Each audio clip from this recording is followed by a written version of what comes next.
This is the brand new Hyperkin Pixel Art Universal Controller Stand. If you saw our last video on the Retro Fighters Defender, you probably noticed this.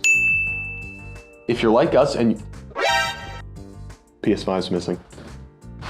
Excuse me, just had to wrestle that from a reseller. If you're like us and you've got tons of consoles, you want to display them. This wall is more than just video game systems. It's more than just toys. This back wall here is history.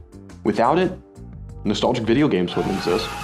Nostalgic Network wouldn't either. These systems are iconic. And more often than not, the controllers are as, if not more iconic than the consoles they accompany. So when you have history laid out on a shelf like this, you want to display those controllers. And just like the bane of action figure collectors, the sculpted tippy toe, controllers are a pain in the ass to display. There are tons of options out there, most of them being independent artists. And it's always great to support indie creators on places like Etsy. But a lot of times, those can be very pricey and they're very specialized to specific controllers. That's why when we got this product in our last case from Hyperkin, I was really stoked. On the box, this product proudly states that it is a universal controller stand for Xbox, PlayStation, Nintendo, Sega, and more.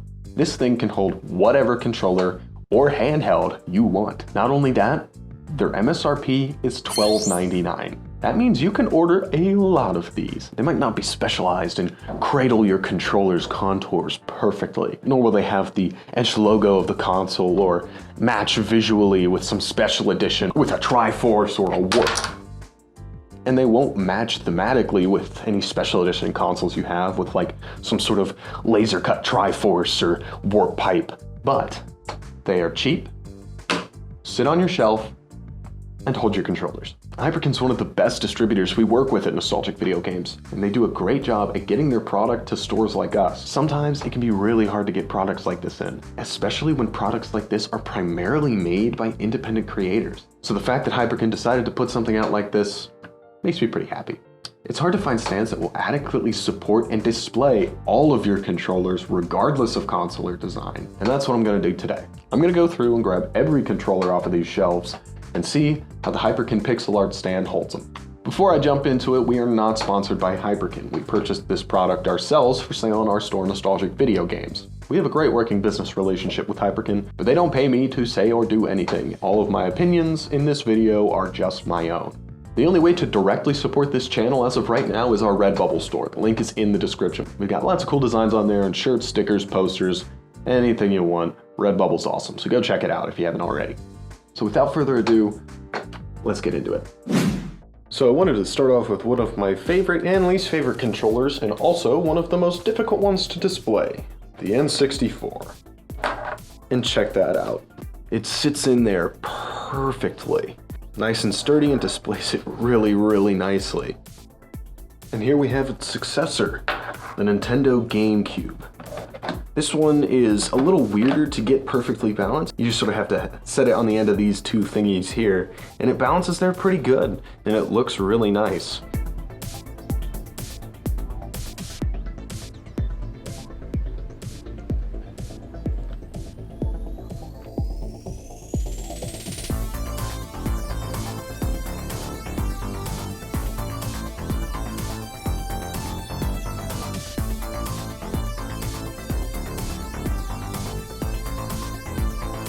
So I've come across one of the first things that doesn't really work on it.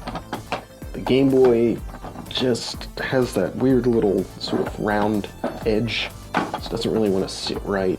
You can kind of get it to sit straight up, but it's not particularly sound.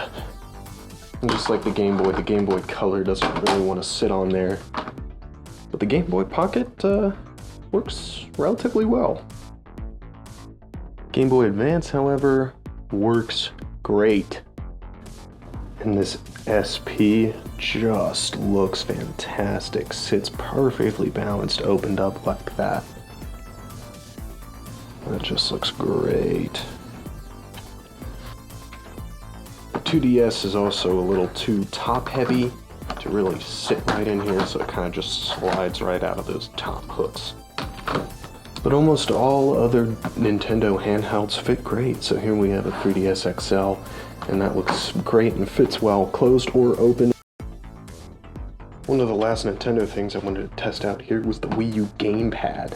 And this doesn't quite sit right, just like the 2DS. The sort of lip and triggers up here make it a little too top heavy, so it just has the habit of sort of sliding down. It can sit on it like a pedestal like that isn't half bad.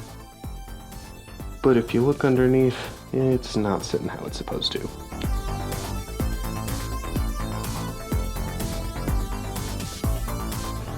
The one I was most worried about here, a Dreamcast. The actual controller sits in there pretty well. The wire coming out the bottom makes things a little weird, and it is pretty top heavy with that little VMU backpack there. So it has a habit of wanting to slide backwards, but if you don't stomp around real hard next to your shelf, yeah, you can set a Dreamcast controller on there. The 2600 joystick. Looks super weird on there, but it does work. And here are a couple Hyperkin controllers that I just wanted to check out and see.